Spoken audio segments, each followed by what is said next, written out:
ओम श्री साई राम। गोविंद कृष्ण जय गोपाल कृष्ण जय गोपाल बाल बाल राधा कृष्ण जय। गोविंद कृष्ण जय गोपाल कृष्ण जय गोपाल बाल बाल राधा कृष्ण जय। गोपिका माल हार प्यारी माई मीरा मन विहारी मधुर मोहन मुरली धारी कृष्ण जय।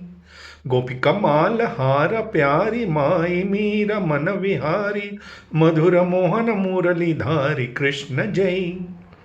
कृष्ण जय कृष्ण जय कृष्ण जय कृष्ण जय कृष्ण कृष्ण कृष्ण कृष्ण जय।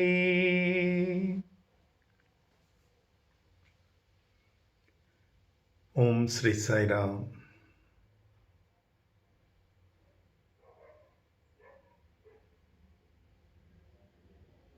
एक अमेरिकन साइंटिस्ट एल ट्रकर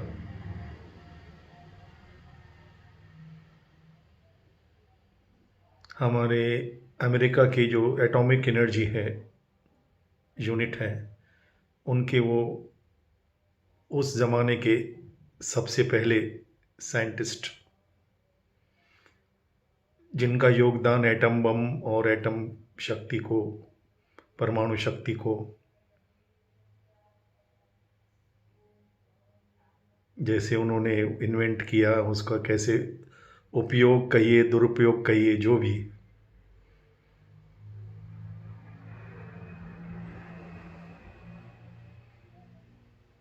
वो एक दिन अपने प्राइवेट चॉपर प्राइवेट प्लेन से ऐसे ही शाम को अपने एक असिस्टेंट के साथ उसके कलीग के साथ निकल पड़े और जाते जाते अचानक तूफान आंधी बर्फ चारों तरफ और उनका प्लेन खो गया और उड़ते उड़ते उन्हें देखा कि उनकी प्लेन का पेट्रोल भी ख़त्म होने को आया है। रेडियो का वॉइस भी एयरपोर्ट तक किसी तक उनकी जो लाइन थी कनेक्शन वो भी टूट चुकी है और उनका जो साथी उनके साथ बैठा हुआ है वो भी उस शॉक से उसने उसको बहुत हिलाने की कोशिश की लेकिन वो मर गया या बेहोश हो गया उनका भी कुछ पता नहीं। अभी अकेले परेशान तूफान में बर्फ़ का तूफान चारों तरफ घूम रहे हैं। उस हालत में तो अच्छे भले आदमी को भगवान याद आ ही जाता है कितना भी बड़ा साइंटिस्ट हो। तो बहुत ज़ोर से चिल्लाया oh god please help me any one any god कोई तो होगा मुझे बचाने वाला। उसी वक्त उसके रेडियो से आवाज़ आती है चिंता मत करो जैसे मैं कहता हूँ वैसे करो। अभी हैरान हो गया कि मेरा तो रेडियो का कनेक्शन चला गया है कौन मुझे इतने वो भी इतने कॉन्फिडेंस से कि चिंता मत करो मैं हूँ और जैसे मैं कहता हूँ वैसे ही करो। लेकिन उसके पास कोई ऑप्शन थी नहीं मरता क्या न करता। जैसे जैसे वो उसको रेडियो से वॉइस गाइड करते जाए वो वॉइस की डायरेक्शन से वैसे वैसे वो सीधे लैंड किया एक मेक्सिको एयरपोर्ट पे। एयरपोर्ट अथॉरिटीज़ वहाँ उसके प्लेन को देख के इतनी बर्फ़ इतने तूफान में जहाँ पे कुछ दिखाई नहीं देता 100 मीटर तक कुछ नहीं दिखाई देता ये प्लेन यहाँ पे लैंड कैसे हुआ।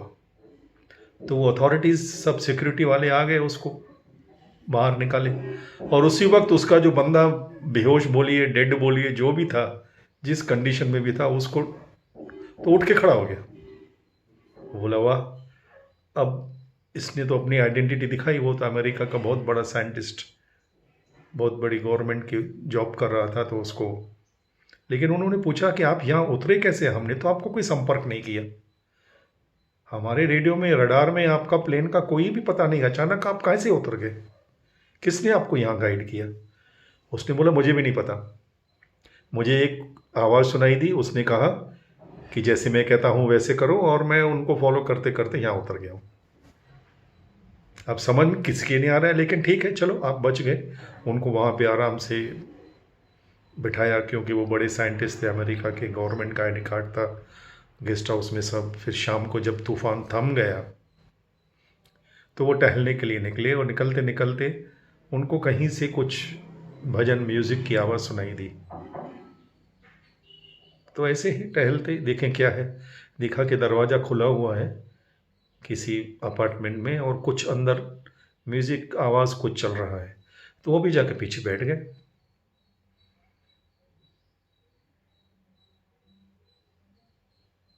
वो भजन सेंटर था मेक्सिको की स्वामी की सबसे प्रिय भक्त योगा गुरु इंदिरा देवी का, जिनको कभी जानते नहीं, कभी मिले नहीं, कुछ भी नहीं, बस घूमते टहलते वहाँ आके बैठ गए।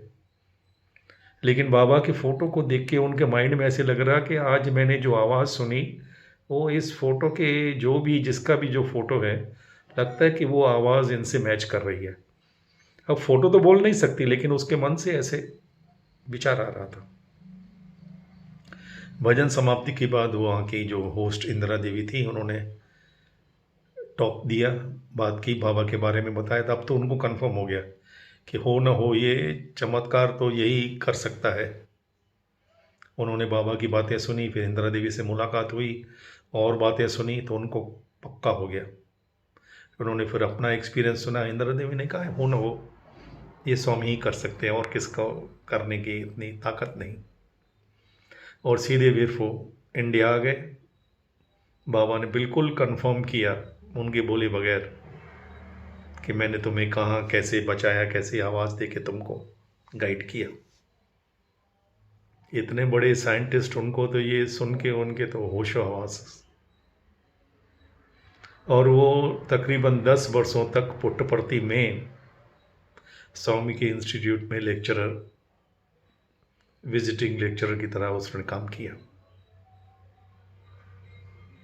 मैं उनसे बहुत बार मिला, मेरे दोस्त बन गए, बहुत ही सज्जन थे।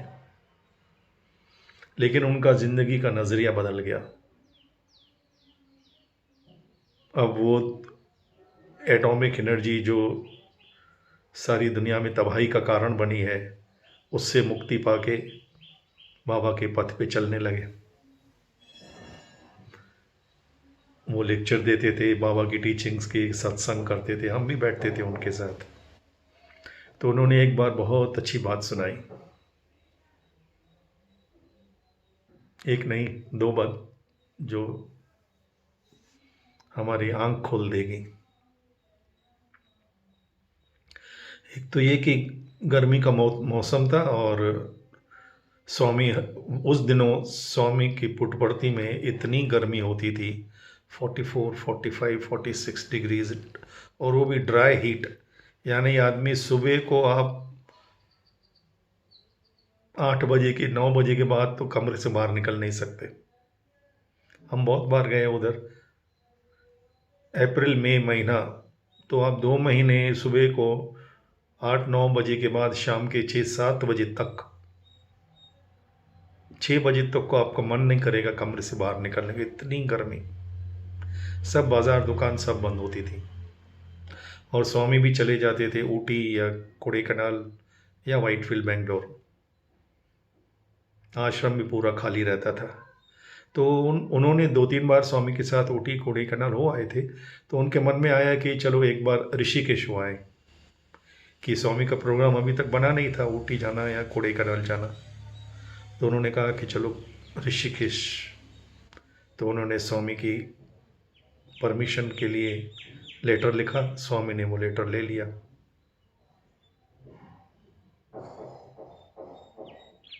अब तो अभी मार्च का महीना था, कॉलेज चल रहे थे,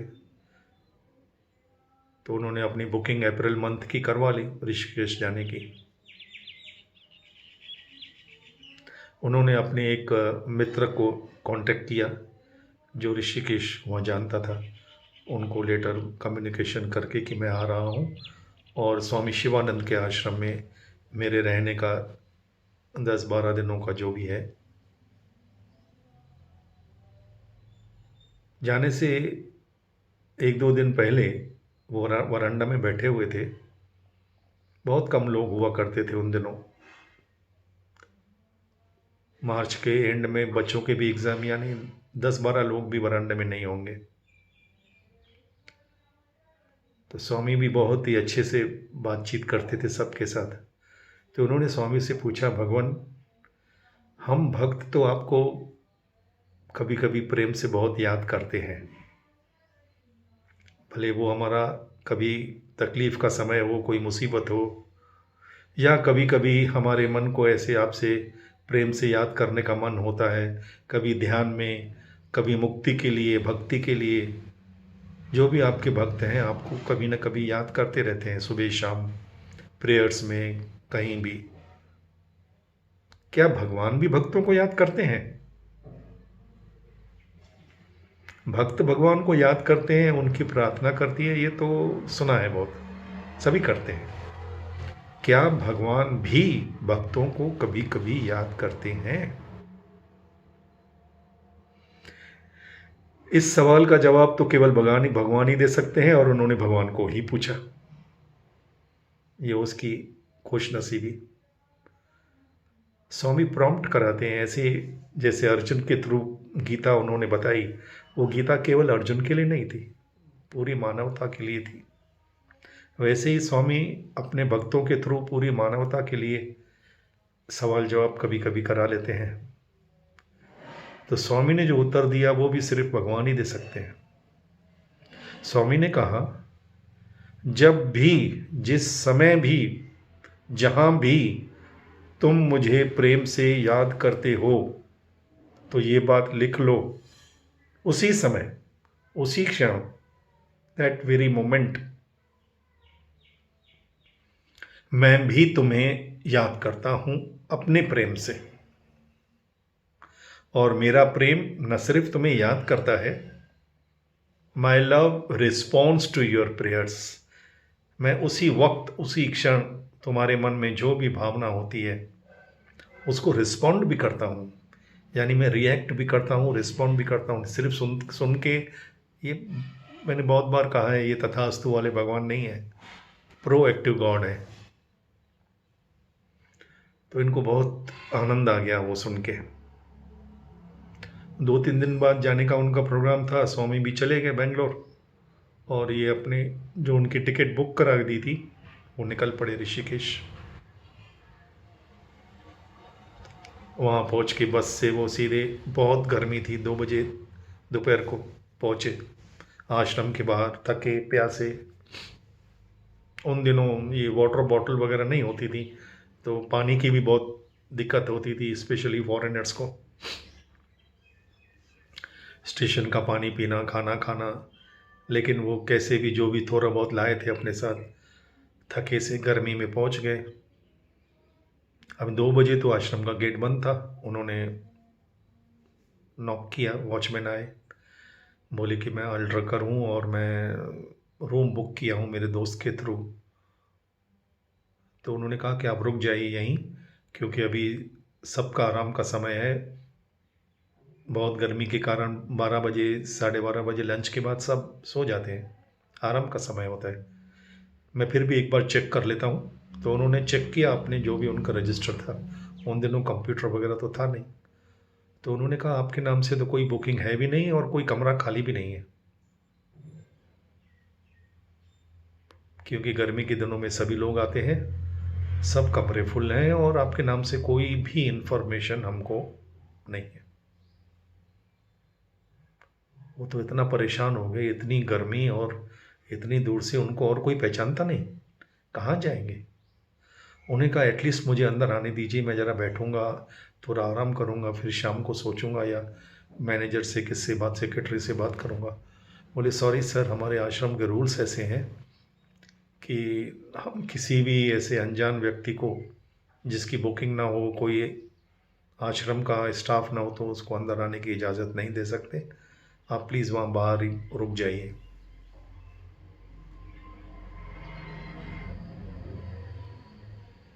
रूल्स आर रूल्स। तो बेचारे वहाँ दूर एक छोटा पेड़ था कोई, वो पेड़ के नीचे बैठ गए छाया में। इतने परेशान, इतने भूख प्यास से परेशान, गर्मी से परेशान, फिर एकोमोडेशन नहीं, कहाँ जाएंगे। अमेरिकन आदमी, नई जगह, नए लोग, लैंग्वेज प्रॉब्लम, बहुत ही परेशान।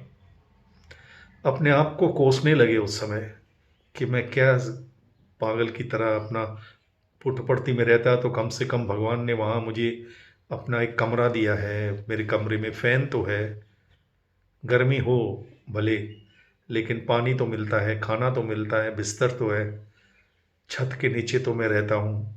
कहाँ मैं यहाँ इतना आ गया ऋषिकेश में। इससे अच्छा तो मैं पुट्टपर्ती में रह जाता, भले स्वामी ना हो, कम से कम जो बेसिक नीड्स हैं, सुविधाएं हैं, वो तो रहती। इस परेशानी में जैसे ही उसने ये पुट्टपर्ती को याद किया, तो उसके मन में अचानक थॉट आ गया। कहता है यार, मैं जब से सुबह से बस में बैठा हूँ ट्रेन से उतर के, तो मेरे मन में सिर्फ यही हो रहा है कि आश्रम जाऊँगा, मेरा लेटर मिला होगा कि नहीं, अकोमोडेशन होगी कि नहीं, मुझे खाना मिले, यही सोच सोच के मैं तो भगवान को भूल ही गया। होता है, हम जब बहुत टेंशन में रहते हैं कभी, तो कभी कभी एकदम माइंड से रेगुलर जो प्रार्थना वगैरह सब भूल जाती है। कहते हैं सुबह से, और आने से 2 दिन पहले ही भगवान ने उनसे ये वार्तालाप हुई थी कि जब भी, जहीं भी, जहाँ भी तुम मुझे प्रेम से याद करोगे, तो उसी वक्त मैं भी तुम्हें याद करता हूँ और मैं इमीडिएट रिस्पॉन्ड करता हूँ। तो उस पेड़ के नीचे जो बैठे थे, अब तक वो टेंशन में बैठे थे, ये विचार आते ही उनका सब टेंशन जैसे ऑटोमेटिक, क्योंकि टेंशन तो माइंड में ही है, माइंड कूल हो गया तो उसको ऐसे लगने लगा, उन्होंने आंख बंद कर दी, Swami I love you, Swami I love you, सो कुछ मांगा नहीं कि मुझे रूम दो, चाबी दो, ये दो, वो दो, कुछ भी नहीं, बस simple, Swami I love you, Swami I love you, Swami I love you. उन्होंने खुद बताया कि आधा मिनट 30 सेकंड्स भी वो उस मूड में बैठे थे, और वो 30 सेकंड्स में अचानक उस गर्मी में ऐसी ठंडी हवा उनके फेस पे, जैसे उसके फेस पे कोई एयर कंडीशन का कोई लगा दिया हो, उनके चारों तरफ ऐसी ठंडी हवा, और इतना मन शांत, शरीर शांत, कूल।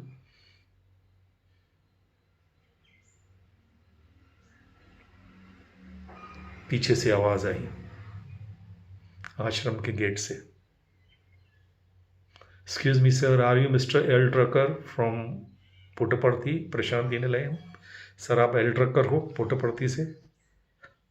तो एकदम से वो आँख खोल के बोला हाँ। बोला सॉरी सर, हमको गलती हो गई, आपके नाम से टेलीग्राम आया था पुट्टपर्थी से 2 दिन पहले, और आपके लिए कमरा हमने रखा है, आइए आप। तो वो अंदर गया, बोला लेकिन वो तो कहे कभी नहीं, कमरा तो वैसे ऑफिशियली कोई भी खाली नहीं है, उन्होंने सच कहा आपसे, लेकिन आज सुबह ही आपका ही एक अमेरिकन डिवोटी जो यहाँ का परमानेंट रेजिडेंट है, वो 1 महीने के लिए कुछ काम से बाहर गया है, और वो हमें चाबी दे गया है और कहा है कि वो कम से कम 1 महीने के बाद ही आएगा। एयर कंडीशन कमरा, वेल फर्निश्ड, फ्रिज, ओवन, सब फैसिलिटीज 5 स्टार होटल की तरह, कारपेट, कर्टन सब लगे हुए, डनलप पलंग, sofa, chairs, everything.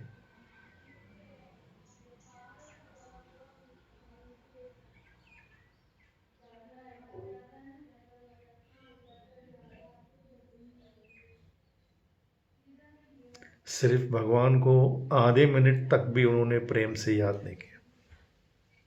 Gate connected, keep connected. Swami ने कहा गेट कनेक्टेड तुम नहीं कर सकते, इसलिए मैं अपने आप को आपसे कनेक्ट कर दिया हूँ, लेकिन वो करंट को कनेक्शन होने के बावजूद भी आपको अगर फैन चाहिए, एसी चाहिए अपने घर में, आपके घर में वायरिंग कनेक्शन सब इस अवतार ने कर लिया है, आप स्विच ऑन तो करो, करंट है। फैन भी लगाया उन्होंने, एसी भी लगाई है, हीटर भी लगाया है, सब लगाया है, हर सिचुएशन के लिए सब सुविधाएं अंदर ही अंदर भगवान ने सब करके रखा है, आप स्विच ऑन तो करो, इतना तो करना है। Whenever you remember me with love, क्योंकि भगवान ने, हमारे एक सिंधी भक्त थे राम रत्नानी, मेरे बहुत अच्छे फैमिली फ्रेंड थे, गुजरात के थे, सिंधी, पहले उल्लासनगर में रहते थे। वो मेरे साथ कोड़े कनाल में एक दिन बैठे थे सुबह के मॉर्निंग सेशन स्वामी के घर में। तो उन्होंने स्वामी को कहा कि स्वामी, आई एम योर पपेट, हम तो आपकी कठपुतली हैं। उनको लगा होगा कि शायद वो बहुत बड़ी बात बोल रहे हैं कि भगवान हम तो खुद के लिए बता रहे थे, मैं तो आप जैसे नचाते हो वैसे नाचता हूँ, मुझे तो अपना दिमाग लगाने की ज़रूरत ही नहीं, मैं तो आपकी कठपुतली हूँ। उन्हें लगा होगा भगवान बहुत प्रसन्न हो जाएंगे। भगवान ने कहा बिल्कुल नहीं, मैंने कठपुतलियाँ नहीं बनाई हैं। अगर मुझे कठपुतलियाँ बनानी होती तो मैं तुमको दिमाग क्यों देता, तुम्हें सोचने की शक्ति क्यों देता। तुम मेरे परफॉर्मर हो, you are not my puppets, you are my performer. Direction मेरी है, डायलॉग मेरे हैं, स्टोरी मेरी है, स्क्रिप्ट मेरी है, कॉस्ट्यूम मैं दूंगा, लाइट इफेक्ट मैं दूंगा, बैकग्राउंड मैं दूंगा, आपके साथ कौन से को स्टार होंगे और कौन से कलाकार काम करेंगे, कौन आपकी बीवी होगी, बच्चे होंगे, सब मैं तय करूंगा। डायलॉग में मैं आपको दिखा के बोल दूंगा, लेकिन बोलना आपको है, परफॉर्म आपको करना है। कृष्णा अर्जुना के चरित्र बन जाते हैं, सारथी बन जाते हैं, उसको गाइड करते हैं, प्रोटेक्ट करते हैं, डायरेक्शन देते हैं। लेकिन कृष्णा तीर कमान लेके वो अर्जुना को करना पड़ेगा। वो उसे बताएंगे इसको मारो, ऐसे करो, कर्ण को कैसे करो, दुर्योधन को क्या करना, पूरा समझाएंगे, डायरेक्शन पूरी देंगे, स्क्रिप्ट भी पूरी बता देंगे। चाहिए तो जितनी बार रीटेक भी करा लेते हैं हमसे, कितने जन्मों तक रीटेक चलती है हमारी। लेकिन डायरेक्टर कभी कैमरा के सामने खुद परफॉर्म नहीं करेगा। वो एक्टर के ऊपर 100 जन्म तक दिमाग लड़ाएगा, लेकिन परफॉर्म तो डायरेक्टर एक्टर को ही करना है ऑन कैमरा। तुम मेरे पपेट नहीं, मेरे परफॉर्मर हो। और परफॉर्मर का एक ही काम होता है कि वो अपने डायरेक्टर से हमेशा टच में रहे। कोई भी कलाकार स्टेज के ऊपर कोई नर्तकी परफॉर्म करती है तो उसकी एक आंख पर्दे के पीछे जो उसका गुरु ताल देता है, डायरेक्शन देता है, उसके ऊपर एक आंख रहती है, एक कान उधर रहता है कि डायरेक्टर को क्या चाहिए, वही अच्छा परफॉर्म कर सकता है। उनकी डायरेक्शन है, परफॉर्म हमको करना है। ऐसे ही अल्ड्रकर के साथ एक दूसरा बहुत ही सुंदर किस्सा सुनाता हूँ, जो उन्होंने ही हमें सुनाया, स्टडी क्लास लेते थे वो, मेरे बहुत अच्छे मित्र बन गए थे। उन दिनों स्वामी ने क्रिसमस में फॉरेनर्स को अलाउ किया ड्रामा करने के लिए, पहली बार, ये 80s की बात है। और पूर्णचंद्र हॉल में वो सब रिहर्सल वगैरह करते थे, जितने भी फॉरेनर्स आए थे। और फाइनल रिहर्सल के लिए उन्होंने ऐसे सोचा कि स्वामी आके देखें, क्योंकि स्वामी के सामने परफॉर्म करना है तो पहले स्वामी सेटिस्फाई होने चाहिए। स्वामी करते हैं, सब स्टूडेंट्स भी, जो भी ड्रामा होता है तो स्वामी पूरा स्क्रिप्ट ये वो सब डिटेल्स, वो रिहर्सल पे, स्टूडेंट्स के तो रिहर्सल पे डेली स्वामी जाते हैं, उनका मेकअप तक कि पेंट कैसा लगना चाहिए, कैसे ड्रेस पहननी चाहिए, सब एवरीथिंग डिटेल स्वामी देखते हैं। और जब परफॉर्म करते हैं तो स्वामी बैठ के ऐसे देखते हैं कि जैसे पहली बार देख रहे हो। तो वो पूर्ण चंद्र में डेली प्रैक्टिस करते थे, 10-15 दिन प्रैक्टिस हो गई थी। तो परफॉर्मेंस के क्रिसमस के 1-2 दिन पहले ड्रकर आके बैठ गया आगे और हाथ में लेटर लिख के ऐसे। तो स्वामी ये बाहर आए अपने रूम से, इनको ये आगे आगे बैठे थे, बोला व्हाट न्यूज़, एम समाचार हम क्या बात है? बोले स्वामी पूर्ण चंद्र में। क्या पूर्ण चंद्र में? स्वामी वो रिहर्सल चल रहा है। अच्छा, काहे का रिहर्सल चल रहा है? अभी परमिशन भी स्वामी ने दी है। उनकी परमिशन के बगैर कोई पूर्ण चंद्र में रिहर्सल नहीं कर सकता। लेकिन वो ड्रामा एक्टिंग करना तो उनसे ज़्यादा, बार बार मैं कहता हूँ, अगर ऑस्कर वाले स्वामी के समय आते यहाँ तो सब बेस्ट एक्टर अवार्ड स्वामी को ही दे देते। हाँ, क्या पूर्ण चंद्र में? स्वामी वो क्रिसमस के ड्रामा का रिहर्सल चल रहा है। अच्छा, कौन डायरेक्ट कौन कर रहा है?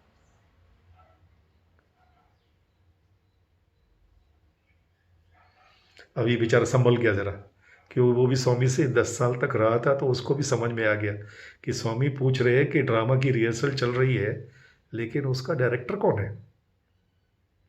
और स्वामी ने ही डायरेक्टर को अपॉइंट किया था कि तुम जाके सबको डायरेक्ट करो। इंचार्ज उसको ही बनाया, स्वामी ने बनाया। और स्वामी उसको पूछ रहे हैं, हाँ डायरेक्टर कौन है, हु इज़ द डायरेक्टर। ये संभल गया। तो उन्होंने बहुत ही हम्बली विनम्रता से कहा, स्वामी आप ही डायरेक्टर हो। अच्छा, अगर मैं डायरेक्टर हूं तो तुम वहां क्या कर रहे हो? अब क्या बोले बेचारा। अगर मैं डायरेक्टर हूं तो तुम वहां क्या कर रहे हो? फिर उसने अपना कॉमन सेंस दिमाग लड़ाया। बोले, स्वामी मैं तो आपका इंस्ट्रूमेंट हूं। उसको लगा यही सही उत्तर होगा। स्वामी मैं तो आपका इंस्ट्रूमेंट हूं, सब मेरे इंस्ट्रूमेंट है, तुम अकेले क्यों? ये भगवान सिखाते हैं। डायरेक्शन मेरी है, स्क्रिप्ट मेरी है, और तुम सभी मेरे परफॉर्मर हो। ये कभी दिमाग में मत रखो कि मैं स्वामी का कोई स्पेशल इंस्ट्रूमेंट हूँ, स्वामी ने मुझे सिलेक्ट किया है। ये दिमाग से निकाल दो। सभी उसके इंस्ट्रूमेंट्स हैं। वो भी एक छोटी कहानी बताऊंगा बाद में कभी। स्वामी ने कहा, अच्छा सभी मेरे इंस्ट्रूमेंट्स हैं, तुम क्यों? तब उसके दिमाग की घंटी बजी। उसने सोचा अभी हम ये अपने मन की आर्गुमेंट से भगवान को प्रसन्न नहीं कर सकते। बोले, स्वामी मैं बस आपका बच्चा हूँ, छोटा बच्चा हूँ। आता हूँ। जब हम भगवान के सामने छोटे बच्चे बन जाते हैं, सरल बन जाते हैं, बच्चा बनने का मतलब यही है। जब हम भगवान के सामने सरल बन जाते हैं, वो सरलता भगवान को अट्रैक्ट करती है। जितने भी भक्त हैं, मीरा, तुलसीदास, पूरी साधना का लक्ष्य यही है कि अहम को छोड़ के सरल बन जाओ। लेकिन साधना करने के बाद अगर ये अहम आ जाए कि सबसे बड़ा भक्त मैं, या भगवान ने मुझे सिलेक्ट किया है, तो सरलता आएगी नहीं। और सरलता नहीं आएगी तो वो तो अट्रैक्ट होंगे ही नहीं। और वो अगर अट्रैक्ट नहीं होते, बाकी दुनिया पूरी अट्रैक्ट हो जाए आपके पास। स्वामी ने कहा, अगर आपके पास एक जीरो है, उसमें 100 जीरो और लगा दो, 1 लाख जीरो और लगा दो, 1 करोड़ जीरो और लगा दो, 100 करोड़, 1000 करोड़ जीरो और लगा दो। लेकिन zero plus zero plus zero plus zero plus zero, जितने भी जीरो लगा दो तो एंड रिजल्ट तो जीरो ही आएगा, क्योंकि सभी कुछ जीरो ही है। सब जीरो है, एक हीरो है। उस एक को सामने रख दो तो एक जीरो लगाने के बाद 10 बन जाएगा, 2 जीरो लगाओगे तो 100 बन जाएगा, 3 जीरो लगाओगे तो 1000 बन जाएगा, 5 जीरो से 1 लाख बनेगा, 7 जीरो से 1 करोड़ बढ़ते जाएगा। एक को हटा दोगे, बाकी जितने भी जीरो हों सब जीरो। जय बोलो भगवान श्री सत्य साई बाबा जी की जय।